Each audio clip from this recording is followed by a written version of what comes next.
성경에 보면은 똑같은 장소에 똑같은 시간에 이제 하나님 앞에 선 사람들을 볼 수 있습니다. 예를 들자면은 우리가 사무엘상 3장에 보면은 실로라고 하는 성소에 제사장 엘리가 있었고 또 다른 방에 어린 사무엘이 거기 있었습니다. 근데 한밤중에 하나님께서 사무엘아 사무엘아 사무엘을 부르셨어요. 사무엘은 그 소리 듣고 일어나서 하나님이 자기를 부르셨다고 생각하지 않고 엘리 제사장이 자기를 불렀다고 생각해서 엘리 제사장이 갔죠. 가서 제사장님 저 부르셨습니까? 그랬더니 나 너 부른 적이 없다. 제 음성을 들었는데요. 제 이름을 부르는 것을. 나는 너를 부른 적이 없으니까 가서 자거라. 그래서 이제 사무엘이 가서 잡니다. 또 불러요. 그래서 또 갔더니 엘리가 내가 너를 부른 적이 없는데 하나님이 너를 부르셨을 것 같다. 그래서 만약에 하나님이 너를 부르시면은 또 들리면은 하나님 제가 여기 있나이다. 제가 하나님 말씀 듣겠나이다 라고 하나님 말씀을 들을 준비를 해라. 이런 말씀이 나옵니다. 그 세 번째 불렀을 때 이제 사무엘이 하나님의 음성임을 알고 무릎 꿇고 하나님의 음성을 받죠. 근데 여기서 우리가 알다시피 똑같은 장소 실로라는 성소에서 이같이 똑같은 시간에 하나님 불렀는데 엘리는 하나님의 부르는 음성을 못 듣고 사무엘은 하나님의 음성을 듣고 하나님의 말씀을 받게 됩니다. 그런데 우리가 알다시피 그 결과가 확 달라지죠. 이제 사무엘은 하나님의 음성을 듣고 사사요, 선지자요, 제사장이 되는 세 가지 직분을 감당하는 이런 훌륭한 사람이 됐습니다. 또 우리가 성경에 사무엘로 이름이 된 사무엘상, 사무엘하가 성경에 있는 것을 알 수 있어요. 그러나 반대로 엘리는 이처럼 하나님의 음성을 못 들었을 뿐만 아니라 이제 자기 의자에 앉았다가 거꾸로 떨어져서 목뼈가 부러져 죽는 이런 비참한 최후를 맞게 됩니다. 하나님 앞에서 하나님의 음성을 듣느냐 듣지 못하느냐 상당히 중요한 것 같습니다. 또 누가복음 18장에 가서 보면은 똑같은 성전에 바리새인과 이제 세리가 함께 기도하러 올라갔어요. 똑같은 자리에 서 있습니다. 물론 바리새인은 앞에 섰고 세리는 뒤편에 섰습니다. 그러나 공간은 같은 공간입니다. 그때 바리새인은 기도하기를 하나님 저 아시죠? 제가 일주일에 이틀씩 금식 기도하고 제가 소득의 10의 1은 틀림없이 바치는 사람이고 내가 토색 불이 가늠 저 뒤에 있는 세리처럼 제가 나쁜 짓 하지 않은 사람입니다. 이러면서 잔뜩 자기 자랑을 늘어놓으면서 소위 말해서 기도라는 기도를 했습니다. 그러나 세리는 감히 하나님 앞에 얼굴을 들지 못하는 거예요. 가슴을 치면서 이 죄인을 용서해달라고 기도를 했습니다. 예수께서 제자들에게 이 두 사람이 기도하는 모습을 다 보여주시면서 도대체 어느 기도가 하나님께 인정을 받고 의롭다함을 받았겠느냐 이런 물음을 제자들에게 물으시죠. 그리고 말씀하시기를 바로 하나님께 의롭다함을 받은 것은 바리새인의 기도가 아니라 자기 죄를 고백하는 저 세리의 기도가 하나님께 이가 상달되고 또 의롭다함을 받고 갔느니라 이렇게 말씀했습니다. 똑같은 장소에서 똑같이 기도했는데 바리새인의 기도는 하나님께서 받지 않게 하시고 또 세리의 기도는 받으신 것을 알 수 있습니다. 또 욥기를 보면은 욥기에도 마찬가지예요. 욥은 우리가 잘 아는 대로 동방의 의인이고 그리고 큰 부자였습니다. 근데 욥에게 어려움이 닥친 걸 우리가 잘 알죠. 그 많은 재산을 스바 사람들이 다 뺏어가 버리고 또 큰 아들 집에 모였는데 태풍이 불면서 기둥이 무너지면서 아들 7, 딸 3명이 졸지에 한꺼번에 다 죽고 말았습니다. 이런 불행이 거기서 끝난 게 아니라 욥의 온몸에 욕창이 나서 욥이 기아장으로 자기 몸을 긁지 않으면 안 되게끔 이렇게 어려운 자리에 처했어요. 욥의 아내가 욥에게 말하기를 아직까지 당신 순전하게 하나님 믿느냐? 하나님 계시다면 어떻게 당신이 이렇게 어려운 일을 당할 수 있느냐? 그러니 차라리 하나님을 저주하고 죽어라 라고 할 정도로 욥의 형편이 말이 아니었습니다. 그런데 이러한 욥의 어려운 형편을 위로한답시고 이제 세 친구 빌다, 소발 이같이 세 명의 친구가 와서 욥을 갖다가 위로한답시고 위로합니다. 그래서 욥에게 말하기를 하나님께서는 의로우신 분이기 때문에 이같이 죄가 없는 분에게, 죄가 없는 사람에게 징계를 하는 법이 없다. 당신이 숨겨둔 죄가 있기 때문에 하나님이 당신에게 이러한 징계를 내리신 거다. 그러니까 당신 죄를 깨닫고 하나님께 용서를 빌어라. 이렇게 이제 자꾸만 권유를 하는 거죠. 그때 이 욥은 말하기를 하나님만이 제가 이같이 어렵게 된 것을 아십니다. 하나님 제발 좀 나타나셔서 제가 왜 이렇게 어렵게 된 것인가를 좀 알려주십시오. 이러면서 이제 욥이 하나님께 내내 기도하는 것이 나와요. 그러다가 드디어 욥기 37장에 하나님이 등장합니다. 그래서 욥에게 물어보시고, 욥기가 42장이 끝절인데 42장 7절에 보면 욥의 세 친구들이 서 있고 그다음 욥이 서 있어요. 하나님께서 욥의 세 친구들에게 당신들이 이같이 욥에게 한 말은 정당하지 못하다. 당신들이 잘못된 말을 했기 때문에 내가 진노하고 있다. 욥이 나에게 한 것은 정당하게 나에게 했다. 이러면서 하나님 앞에서 욥의 세 친구들은 하나님께 야단을 맞게 되었고 욥은 하나님께 인정받게 됩니다. 그 다음에 우리가 알다시피 욥은 처음보다 배나 더한 축복을 받게 되는 것을 우리가 욥기에서 볼 수 있습니다. 이처럼 하나님 앞에서 똑같은 시간 똑같은 장소에 사무엘과 엘리가 섰는데 사무엘은 인정받았고 또 바리새인과 세리가 함께 기도했는데 세리의 기도는 연락되고 의롭다 인정받았고 또 똑같이 하나님 앞에 욥과 욥의 세 친구들이 섰는데 욥은 정당하다고 하나님께 인정받았고 욥의 세 친구는 잘못됐다라고 하나님께 책망받는 것을 알 수 있습니다. 여러분과 저가 2021년 오늘 1월 3일도 하나님 앞에 서서 예배드리지만은 1년 내내 52일 동안 여러분과 저는 하나님 앞에 서서 예배드리게 되어 있습니다. 저는 하나님 앞에 선 사람들이 바로 우리들인데 여러분과 저가 사무엘처럼 또 세리처럼 욥처럼 하나님께 인정받아서 의롭게 되고 또 욥처럼 축복받는 2021년이 되기를 주님의 이름으로 축원합니다. 오늘 본문은 이제 누가복음 7장에 나온 내용인데 오늘 보면 역시 예수님 앞에 두 사람이 서 있어요. 한 사람은 바리새인 시몬이고 한 사람은 그 마을에서 죄인이라고 일컫는 여인이 예수님 앞에 서 있는 것이 나옵니다. 여기 바리새인 시몬이라는 사람은 다른 바리새인들하고는 조금은 다른 것 같아요. 그 당시에 예수님 시대의 바리새인들은 예수님께서 안식일 날 병을 고쳤다고 예수님을 죄인 취급했습니다. 이제 알다시피 요한복음 5장에 38년 된 명자도 안식일 날 고쳤고 또 요한복음 9장에 나오는 소경도 안식일 날 고쳤어요. 그래서 예수님을 갖다가 안식일을 범한 자로 이같이 죄인 취급했습니다. 그래서 대부분의 바리새인들은 예수님에 대해서 혐오감을 가졌어요. 그런데 오늘 바리새인 시몬은 다른 바리새인들하고는 좀 다른 것 같아요. 뭔가 예수님을 갖다가 죄인 취급했다면 자기 집에 모시지 않았겠죠. 그런데 자기 집에 모셨다는 것은 예수님에 대해서 관심이 있었어요. 왜 많은 사람들이 예수님을 따라다니는가? 또 예수님의 가르침은 특별한데 어떤 면에서 특별한가? 궁금한 게 많았죠. 그래서 예수님을 모셨습니다. 또 예수님이 바리새인 시몬 집에 있다는 것을 알고 이 여인도 와서 향유 같은 옥합을 깨뜨리고 눈물로 예수님 발을 이같이 씻으면서 머리카락으로 예수님 발을 닦으셨어요. 오늘 이 바리새인도 이 여인도 예수님 앞에 나왔다는 것은 다 관심이 있어서 나왔습니다. 바리새인도 관심이 없다면 예수님을 자기 집에 모시지 않았겠죠. 또 이 여인도 예수님에 대해서 관심이 없다면 예수님께 나올 필요가 없었겠죠.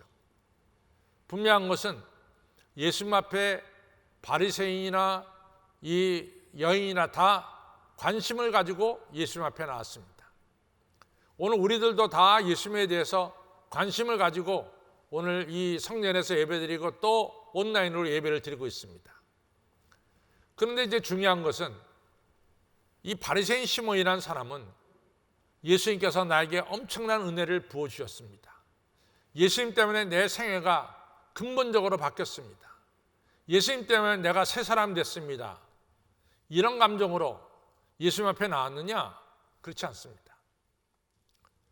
이 바리새인 시몬은 조금 전에도 말씀드렸지만 예수님에 대해서 좀 알고 싶었어요. 도대체 예수님에게 뭐가 있길래 그렇게 많은 사람들이 예수님을 따라다니까? 예수님의 가르침은 탁월하다는데 어떤 면에서 탁월할까? 도대체 예수님이란 분이 어떤 분인가? 궁금하기 짝이 없어요. 예수님에 대해서 더 알고 싶어하는 이런 마음이 있었습니다. 좀 지식적으로 예수님에 대해서 좀 더 알고 싶은 이런 호기심이 생겼어요. 이런 관심 가지고 예수님 모셨어요. 그러나 이 여인은 그렇지 않아요. 이 여인은 실패한 여인이고 사람들에게 버림받은 여인이고 누구나 다 이 여인을 손가락질하면서 죄인이라고 부르는 여인입니다. 근데 이 여인이 예수님 만나서 인생이 바뀌었어요. 이 애는 자기 인생이 다 쓰레기 같은 인생이라고 생각했지만 예수님 만나고 나서 인생이 바뀌었어요. 자기를 근본적으로 바꿔놨어요. 자기를 새 사람으로 바꿔놨어요. 자기에게 산 소망을 주셨어요. 이 여인이 예수님 만난 것은 자기를 변화시켜 주신 예수님에 대해서 감사한 마음으로 정말로 예수님이 내 생애를 바꿔놨다, 이런 감격스러운 마음으로 예수님 앞에 나온 거죠. 바리새인 시몬은 지식을 얻기 위해서 예수님께 나왔고 이 여인은 자기 인생을 바꿔놓은 것에 대해서 감사 감격해서 예수님께 나온 거죠. 오늘도 똑같습니다. 우리가 예수님을 만나러 나왔는데 왜 만나러 나왔냐 하는 거예요. 물론 우리들 중에는 예수님을 더 알기 위해서 나온 분들도 있을 거예요. 그러나 근본적으로 우리가 예배라는 게 뭐냐? 예배란 구원받은 자들의 감사와 감격 속에 드리는 것이 예배입니다. 우리가 왜 예배를 드리느냐? 그것은 예수님에 대해서 지식을 얻기 위해서라기보다는 나를 자녀 삼아 주시고 새 사람 만들어 주시고 이같이 나를 구원해 주시고 나에게 산 소망을 주신 예수님께 감사와 감격으로 예배를 드리는 거죠. 예수님을 찬양하고 송축하는 거죠. 그것이 예배의 기본적인 자세입니다. 오늘 바리새인은 단순히 지식 때문에 예수님께 나왔어요. 그러나 상대적으로 이 여인은 자기를 변화시켜 주시고 새롭게 만들어 주신 예수님의 은혜에 감사해서 예수님 앞에 나온 것을 알 수 있습니다. 두 번째로 중요한 게 있어요. 두 번째로 중요한 것은 이 바리새인과 이 여인의 예수님에 대한 태도입니다. 예수님 어떻게 대했느냐라는 태도와 자세가 나오죠. 요한복음 4장을 보면은 요한복음 4장이 굉장히 중요한 장인데 요한복음 4장에 보면은 이 예수님께서 이 사마리아 지방으로 지나가시다가 수가성 우물가에서 사마리아 여자를 만나게 됩니다. 그런데 이 여자가 사실은 5번 남편하고 헤어지고 6번째 남자하고 사는 여자인데 이 여자가 신약 마태, 마가, 누가, 요한복음에 나오는 이 복음서에서 이 여자가 최초로 신학적인 질문을 하게 됩니다. 최초로 신학적인 질문. 이 신학적인 질문이란 게 뭐냐면은 유대인들은 예배를 예루살렘에서 드려야 된다 이렇게 얘기를 해요. 그런데 바리새인 이 사마리아 사람들은 그리심산에서 예배를 드려야 하나님 받으신다 이렇게 얘기를 한단 말이죠. 그러니까 궁금해요. 도대체 어디서 예배를 드려야 하나님 받으시는가 궁금하단 말이죠. 그걸 가르쳐서 우리가 신학적인 문제죠. 그래서 그 신학적인 문제를 예수님께 질문했어요. 예수님, 유대인들은 예루살렘에서 예배 드려야 된다 그러고 우리 조상들은 그리심산에서 예배를 드려야 된다 그러는데 과연 어디서 예배를 드려야 하나님 받으십니까? 이러한 중요한 질문을 했어요. 그때 예수님이 너무나 중요한 대답을 합니다. 너희가 이제 참 예배를 드릴 때가 원하니 내가 예배를 드릴 때는 신령과 진정으로 드려야 된다. 이런 중요한 대답을 하셨어요. 예배는 신령과 진정으로 드려야 되는 거예요. 자, 그런데 오늘 보면은 이 바리새인은 예수님을 자기 집에 초대해 놓고 예수님의 머리에 감람유도 한 방울 떨어뜨리지 않고 되게 손님이 오면 손 씻을 물을 주는데 손 씻을 물도 주지 않고 또 손님이 오면 되게 우리가 이스라엘 사람들 포옹하는 거 있잖아요. 포옹을 해야 되는데 포옹도 하지 않고 아주 냉철하게 아주 덤덤하게 예수님을 자기 집에 모셨어요. 아주 냉철하게 덤덤하게 모셨어요. 아주 쿨하게 모셨어요. 정말로 어떻게 보면 예수님 모셨지만 초대받은 사람이 쑥스러울 정도로 이 바리새인 시몬은 예수님에 대해서 아주 덤덤하게 그렇게 모셨어요. 예수님을 환영합니다. 포옹하는 것도 없고 예수님 우리 집에 잘 오셨습니다. 손 씻은 물도 주지 않고 예수님 머리에 감염도 떨어뜨리지 않고 그저 아주 쿨하게 어떤 면에 차갑게 덤덤하게 예수님 오셨어요? 일로 오시죠. 그냥 아주 이 차갑게 예수님을 갖다가 이같이 대하는 것을 볼 수 있어요. 그런 반면에 이 여인은 예수님이 오시자마자 예수님 뒤에 서서 울면서 자기의 눈물로 예수님 발을 적시고 향유를 붓고 머리카락으로 예수님의 발을 닦는 이 엄청난 일을 행하는 거예요. 열정적으로 행하는 거죠. 여러분, 우리가 예수님을 대할 때 어떤 자세와 어떤 태도로 대해야 되느냐, 이게 너무 중요한 것 같아요. 아시다시피 누가복음 19장에 예수님께서 삭개오의 집에 임했어요. 삭개오가 너무너무 흥분했어요.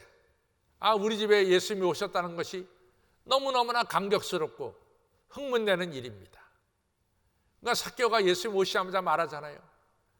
예수님, 내 재산의 절반은 가난한 자에게 주겠으며 내가 누구의 도둑질 토색한 것이 있으면 4배를 갚겠나이다. 흥분돼가지고 열정적으로 감사한 마음으로 예수님을 자기 집에 모십니다. 요한복음 12장도 마찬가지예요. 마르다 마리아의 집에 예수님께서 가셨을 때 마르다는 예수님에 대해서 음식을 준비하느라고 정신없어요. 어떻게 해도 하나라도 음식 더 만들어가지고 예수님 대접하려고 엄청나게 많은 음식을 준비하고 있었죠. 분주하게 준비하고 있었죠.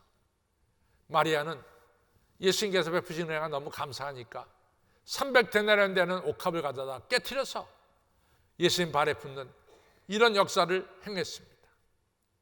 너무나 삭개오나 마르다 마리아나 또 오늘 누가복음 7장에 나오는 이 여인이나 예수님 오셨다 그랬을 때 너무나 감격 속에서 감사 속에서 예수님 모시는 것을 볼 수가 있습니다. 우리가 이제 2021년 예수님을 우리가 앞에서 예배를 드려야 되는데 여러분과 저에 드리는 예배의 태도는 어떤 태도로 드려야 되느냐? 정말 중요해요. 그저 쿨하게 덤덤하게 예수님 앞에 서야 되느냐? 아니면 날 구원해 주신 이 예수님 앞에 감사와 감격으로 정말 떨리는 마음으로 그리고 마음껏 찬양하는 마음으로 기쁜 마음으로 열정적으로 우리가 예배를 드려야 되느냐? 이런 분명한 차이가 있는 거죠. 우리가 예수님 앞에 섰을 때 어떤 자세로 어떤 태도로 우리가 예수님 앞에 서야 되느냐? 상당히 중요한 내용입니다. 이제 2021년 오늘이 첫 번째 주일인데 앞으로 52주를 여러분과 제가 예수님 앞에 서게 됩니다. 어떤 사람은 예수님에 대해서 지식을 알고 싶어서 예수님 앞에 나올 수도 있고, 또 어떤 사람은 나를 갖다 구원하신 예수님께 너무 감사해요. 나를 새 사람 만들어 주셨어요. 내가 예수님 없이는 지금 소망이 없는 사람이 돼버리고 말았을 거예요. 예수님 때문에 내가 살 의미를 느꼈고, 예수님 때문에 내가 새 사람이 됐어요. 너무 감사한 거야. 그래서 예수님 앞에 예배드리려고, 정말 예수님께 송축하려고 감사한 마음으로 성전에 나온 거죠. 또 이렇게 나를 변화시켜 주신 예수님을 내가 그냥 덤덤하게 드릴 수가 없어. 내 모든 것을 다 바치면서 송축하면서 두렵고 떨리는 마음으로 예배를 드리는 사람들도 있겠죠. 그 다음 세 번째로 중요한 것은, 아주 이게 중요한 진리인데, 예수님께서 이런 비유를 듭니다. 야, 어떤 사람에게는 500만 원이 빚이 있었고 어떤 사람 50만 원이 빚이 있었어. 근데 중요한 것은 500만 원 빚진 자나 50만 원 빚진 자나 자기 스스로는 빚을 갚을 수가 없는 거야. 자기 스스로 빚을 갚을 수 있었다면 아마 주인이 너 못 팔아서 빚 갚아 그랬을 것이다. 근데 500만 원 빚진 자나 50만 원 빚진 자나 두 사람 다 자기 능력으로는 빚을 갚을 수가 없어. 그래서 주인이 500만 원 빚진 자, 50만 원 빚진 자 다 탕감해 줬어. 그렇다면은 어떤 사람이 더 주인에게 감사하겠냐? 이렇게 물어보니까 이 바리새인 시몬은 500만 원 빚진 자가 더 감사를 표현할 것이다, 이런 얘기를 합니다. 근데 여기에 맹점이 있습니다. 우리가 여기서 중요한 것을 봐야 되는데, 500만 원 빚진 자도 자기 스스로 빚을 갚을 수가 없고 50만 원 빚진 자도 자기 스스로 빚을 갚을 수가 없어요. 이것이 현실이에요. 500만 원 빚진 자도 빚진 자고 50만 원 빚진 자도 빚진 자입니다. 둘 다 갚을 길이 없는 거예요. 그런데 50만 원 탕감받은 사람은 뭐라고 생각하냐면 500만 원 탕감받은 사람이 주인에게 감사해야 된다, 그렇게 생각하고 있어요. 자기는 조금밖에 탕감받지 않았으니까 자기는 별로 감사하지 않아도 된다, 이런 생각을 가졌어요. 그런데 여기서 이게 정말 잘못된 겁니다. 바리새인들은 자기들은 별로 잘못한 게 없어. 그러나 저 세리나 이런 사람들은 잘못한 게 많아. 그렇기 때문에 세리나 이런 사람들은 죄를 용서해 주신 예수님께 많이 감사해야 되지만은 자기들은 별로 죄 용서 안 받은 게 별로 없으니까 자기는 별로 감사하지 않아도 된다, 이렇게 생각하고 있어요. 감사는 너 세리, 너 죄 많은 여자, 이런 사람들이 감사를 많이 해야 돼. 나같이 조금 죄 용서받은 사람은 감사할 필요가 별로 없어, 이렇게 생각하고 있는 거예요. 그러니까 예수님이 오셔도 별로 반갑게 대하지 않은 거죠. 근데 우리가 처음부터 끝까지 잊지 말아야 될 것은 뭐냐? 500만 원 빚진 자도 자기 스스로 갚을 수가 없고 50만 원 빚진 자도 자기 스스로는 갚을 길이 없어요. 둘 다 빚을 졌다는 데는 똑같아요. 주인이 용서하지 않으면 그 빚은 탕감될 수가 없는 거예요. 둘 다 예수님으로부터 은혜를 받았어요. 빚이 탕감되는, 죄가 사해지는 용서를 받았다고요. 여러분, 저는 사도 바울을 통해서 늘 사도 바울이 훌륭한 점이 뭐냐면 사도 바울이 율법대로 살았어요. 자기는 율법으로 보면 흠이 없는 자고 바리새인 중에 바리새인이고 또 히브리인 중에 히브리인이라고 얘기하고 있어요. 그는 항상 사도 바울이 자기에 대해서 말하기를 저는 죄인 중에 괴수입니다. 저는 죄인 중에 괴수입니다. 자기는 죄인 중에 괴수라는 얘기를 하고 있어요. 두 번째는 나는 만삭되지 못한 자와 같습니다. 나는 모자람이 많은 사람입니다.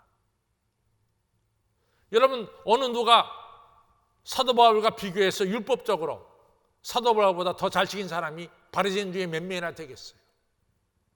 그러나 바리새인이었던 사도 바울은 그러지 않았어요. 나는 죄인 중에 괴수고, 나는 하나님의 은혜가 아니면 살아갈 수가 없고, 주님의 용서가 아니면 살아갈 수가 없는 회방자의 핍박자의 포행자였습니다. 이런 고백을 하고 있는 거죠. 여러분, 우리가 주 앞에 설 때 중요한 것은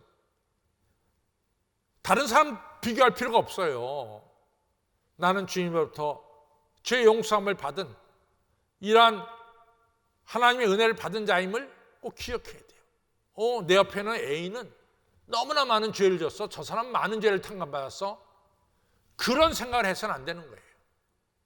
우리는 언제나 내 옆에는 A라는 사람 앞에 서 있는 것이 아니라 나의 죄를 용서해 주시는 주님 앞에 내가 1대1로 서 있는 거죠. 주님 앞에 내가 서 있습니다. 주님이 아니면은 내 죄가 용서함 받지 못했다는 사실을 언제나 기억하며 살아야 돼요. 그래서 2021년 예배 드릴 때마다 우리는 주변에 누가 서 있는지 별로 중요하지 않습니다. 중요한 것은 내가 이 죄인이 하나님 앞에 서 있다는 것을 기억해야 돼요. 사도 바울은 죄인 없나니 하나도 없다 그랬어요. 야고보서는 우리가 10개의 율법을 지키다가 한 개만 범해도 그 사람 죄인이야.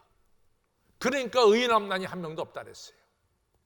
우리는 다 이런 모양 저런 모양으로 허물이 있는 사람이고, 이 허물이 바로 예수님의 십자가의 보혈로 용서함 받고 씻음 받았다는 사실은 틀림없는 진리입니다. 그래서 여러분과 저는 예수님 앞에 설 때마다 내가 죄인임을 깨닫고, 내 죄를 용서하시는 분은 예수님임을 깨닫고, 나는 주님의 용서의 은혜가 아니면은 살아갈 수가 없음을 깨달아야 돼요. 나는 이 시간도 하나님의 은혜를 필요합니다. 하나님의 은혜가 없이는 나는 살아갈 수가 없습니다. 절대로 남과 비교할 필요가 없어요. 내가 주 앞에 선 이같이 죄 많은 죄인으로서, 주의 보혈로 용서받은 하나님의 자녀로서, 하나님의 은혜가 아니면 살아갈 수가 없는 하나님의 자녀로서 우리가 하나님 앞에 서서 예배를 드리며 나아가야 됩니다. 성도 여러분, 2021년 52주를 우리가 하나님 앞에 서서 주일 예배를 드려야 됩니다. 예배 드릴 때마다 사무엘처럼 하나님의 음성을 들으시고, 예배 드릴 때마다 세리처럼 의롭다함을 받으시고, 예배 드릴 때마다 욥처럼 네가 정당하다 이런 하나님께로부터 인정받고 베나드한 축복을 받아야 될 줄로 믿습니다. 그러기 위해서 중요한 것은 우리는 나를 구원하신 예수님께 감사 감격한 마음으로 교회에 나오는 겁니다. 신령과 진정으로 예배를 드리는 겁니다. 그리고 나는 하나님의 은혜가 아니면 살아갈 수가 없는 죄인입니다. 은혜를 나려 주옵소서. 사모한 마음으로 예배를 드려서 1년 52주 하나님 앞에 섰을 때 다 인정받고 축복받는 우리의 예배 시간이 되기를 주님의 이름으로 축원합니다. 다 같이 일어나서 우리 찬송가 353장 부릅니다.